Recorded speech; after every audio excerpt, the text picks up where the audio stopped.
Greetings. My name is Siobhan. Thank you for tuning into my channel. So today we will be doing a short demonstration. I have had requests from people wanting to know the basics of using a pendulum. And then I decided I will also go ahead and show basically how to set up a crystal grid. Now, when I do crystal gridding, I also Reiki them. So you are absolutely welcome to Reiki or add in their energy, but even adding positive intentions, positive thoughts, inspiring, empowering words with your intentions towards anything you do, including crystals, your food, all of that. Your words and your thoughts have power. So I actually have 3 different pendulums, just showing some different kind. So this one is an amethyst. You just want to have a pendulum that's able to swing freely. At the top, it's got the seven stones for the 7 major chakras.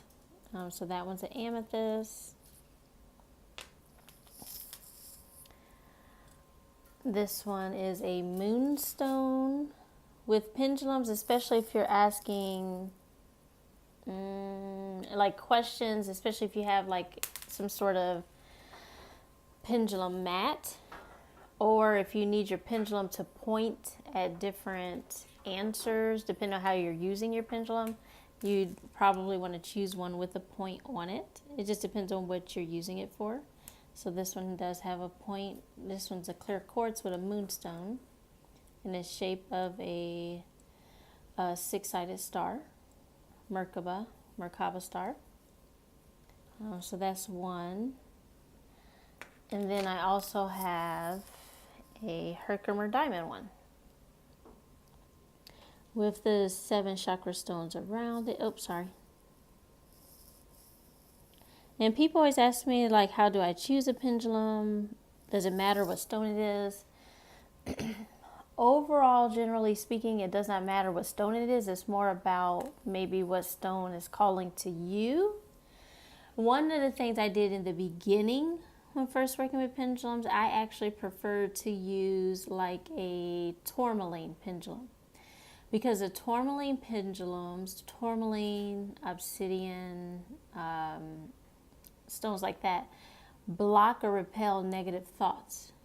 So that may be helpful until you master your own thoughts.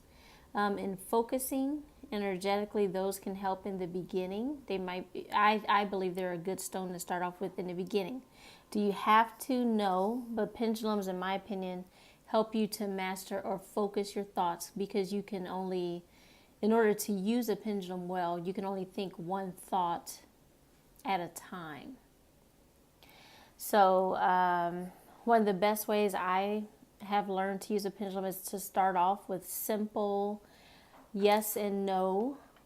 So we're going to start off with picking a thought. So either yes or no, love or hate, but you want to start with opposites, such as this. You don't have to use a pendulum mat. You can actually like just write one if you want to. Or like when I first started, I didn't even use a pendulum mat. So what I would do is for myself, because you have to determine for yourself what your yeses look like and what your no's look like. So what your positive answers look like versus your negative answers. Again, the easiest ways is yes and no, love and hate, love and fear. So you want to choose which word you're going to focus on, because you are focusing your mind.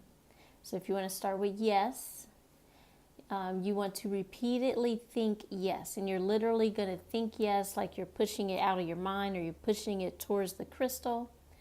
This is also a good way to see how your mind manipulates or interacts with physical matter, such as crystals. It's a good way to see how your mind manipulates or creates your reality, because your mind has the ability to interact with matter. So when you pick your word that you're going to start off with, you need to think just that one word over and over and over again. That single one word. And like I said, this is going to train your mind to become more focused. Think one word at a time versus multiple, like when you have the crazy monkey brain going and you're all over the place. So this is going to start helping you to train your mind. And you also want to, it's best to have your, elbow resting on a firm surface. And then you think your word.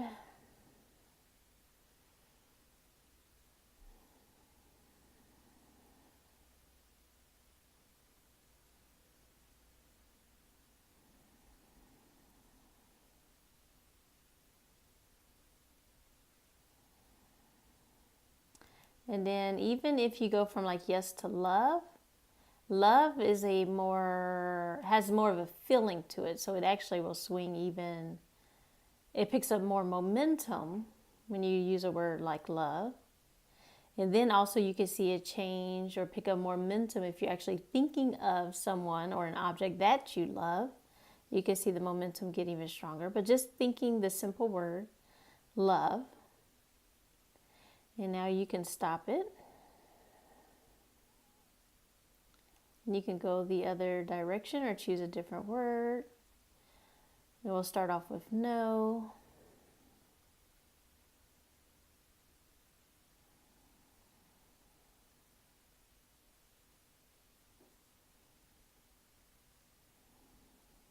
And again, you could keep thinking no to see the momentum pick up, or you can even switch to a stronger word, such as hate or fear.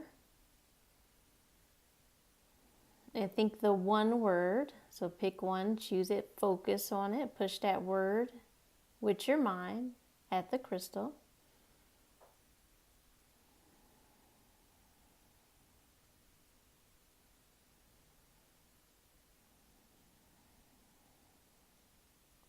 So these are the basics. That's what you want to start practicing with. This is what you want to practice with, so you know what your yes and no's are. Because some people, like if you think of a circle, I have to think of a circle to get mine to swing as a circle. Some people's yes or no can give them a circle. Some people's yes and no might be the opposite. So instead of swinging left to right, some people's yes and no is going to be back and forth. Or somebody's yeses might be back and forth instead of left to right, where mine's is left to right. That doesn't make it right or wrong how yours is. It's up to you and what your response is when you think it. Some of the things you can ask or check for, like in the beginning, like if you write out your chakras, make a list of your chakras or anything like that, you can start asking like, are these chakras blocked? You could check your chakras. You might want to start off asking simple questions like, I think one of the simple questions I used to ask, or I would write, like I used to like have little notebooks where I would write simple questions.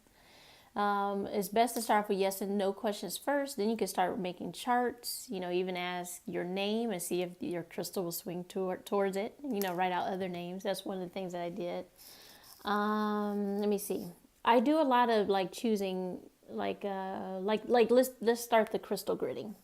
So with crystal grids, it's best to choose several crystals. So if you're going to grid your whole house, it is advised to have at least one crystal in every room. Now these are just crystals that I have, down here on my table. Like choosing crystals, like if you get a group of crystals with your, so for your house, you want to have at least one crystal per room. For the bigger rooms or where you spend more time, I would advise 2 crystals. So like your living room, I would use 2 crystals. Your bedroom, I would use 2 crystals. You want to put one in every room, including your bathroom, because you spend time in your bathroom. So let's just say 1, 2, 3, 4, 5, 6, 7, 8, 9. So I have 9 crystals here. We're going to put 2 in a bedroom, 2 in a living room. We're going to pick the rose quartz to be in the center. Now you can use your pendulum, or you can just use how you feel to determine what crystals to use. But you can also ask your pendulum, like let's say if you need, 8 crystals, or if you need 7, or however many you need, you can go and, you can ask, should I use this crystal? Or you can ask your pendulum like to swing towards which crystal you should use, or which crystal should I put in my living room? And it will go to one crystal. Which crystal should I put in my bedroom? And it might go to a different crystal. And that's, you could do it that way as well. So whichever crystals you decide to use, and you can use your pendulum to help you, like you would have one in the center, which would likely go in your living room. So like if this is what you're going to call like your power crystal, you'd set it in the center. You put your crystals on the outside. I usually actually use a wand. I do have a wand down here. Okay, I'm not going to use my actual wands on the other side, but you can use, just a longer crystal with a point can be considered a wand. So after you use your pendulum, if you're going to use your pendulum to pick which stones to use and pick which rooms they go in, you can do that. But then you would take your wand and basically you think good positive thoughts towards your major crystal. If you know Reiki, you're welcome to use Reiki symbols, alchemy symbols, empowerment symbols. Choku-rei is a good Reiki powerful symbol for power and empowerment and protection. But whatever good thoughts, even if you're just thinking thoughts, protecting my home, the highest energy for the greatest good, all things happen for my greatest benefit, just loving, positive thoughts, inspiration, creativity, further integration with my higher self, clarity, guidance from, my spirit guides, my higher self, and my oversoul, things like that. Whatever your focus is, whatever you want to see more of in your house, joy, bliss, peace, creativity, guidance, you think those things and you point at the major crystal. And then you go out to one. If you're using symbols, you can place symbols on every single crystal, or you can just put it on the major one. There really is no right or wrong way to do it, just that you connect them. So you go back to the center one. You go out to the next one, you go back to the center one. Next one, center one. I mean, spend some time focusing because you're drawing energy to each of these and you're actually connecting them. That's what's making them more powerful. Go out to the next one, to the center. Go out to the next one, to the center. Go out to the next one, to the center. And then I would go back to the first one and literally draw a circle connecting them all. And then back to the center. To me, this is the easiest way to do it. You have connected them. Now you can move them and place them in every room. I would advise putting them in places where they will not be disturbed. Your center one, you want to try to place towards the center of the house or the living room. The living room is the best, bet because everybody has a living room. So you want to place the center one in the living room and then place all the other ones, spread out from the center one. And they are connected. Now, I have seen on videos on YouTube where they would place the crystals and then connect them. In my opinion, that's just a harder way to do it. But it would still work as long as you connect them because you're empowering them to create a unity circle, a grid. It's a grid around your house. So that is how you do that. Yeah. So pretty cool, pretty simple. As you practice with your pendulum and you're connecting to your higher self, you will get guidance on what to do. But that is a great way to start off. If you can just learn how your yeses feel, how your no's feel, start trusting yourself. And you have to stay focused. So like even if you're asking a question, you want to focus on the question. You don't want to focus on the answer. You focus on the question you're asking. More than likely it's going to be a yes or no question, and you see what your pendulum says. After you've practiced for a while, because this takes practice, after you've practiced for a while and you feel like you're ready, you can begin asking questions to see if you can discover who is providing you the guidance. It may be a spirit guide, it may be an ascended ancestor, or it could be your higher self or your oversoul. But you can receive the answer on who is communicating with you.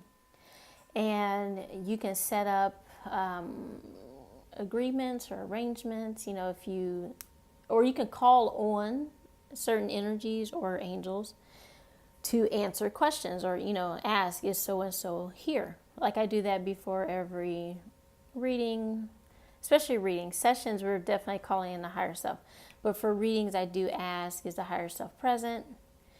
Is the oversoul present? Are the spirit guides present? I wait till I get a yes. Usually the yes is right away. Sometimes it may take a few seconds for them to come in. But that's one way to verify, that you are connecting to their higher self for their answers to be beneficial for the individual you are inquiring for. So I hope that was helpful. That's really the only pendulum mat I have. So I don't really have very many pendulum mats to show you, but those are some basics and how I got started. And you really just want to practice. A lot of people give up in the beginning because then if they don't focus their mind, they can start interfering or feeling like they're answering themselves. So you really want to be focused and practice. And if it starts getting, frustrating, or you feel like you're interfering, just put it down, take a few deep breaths, reconnect to your higher self, and then start again, or, try again the next day. But with any questions, any further guidance, or if I can be of any assistance, of course, definitely message me. I appreciate you. I love you. And I definitely hope this was helpful. Namaste.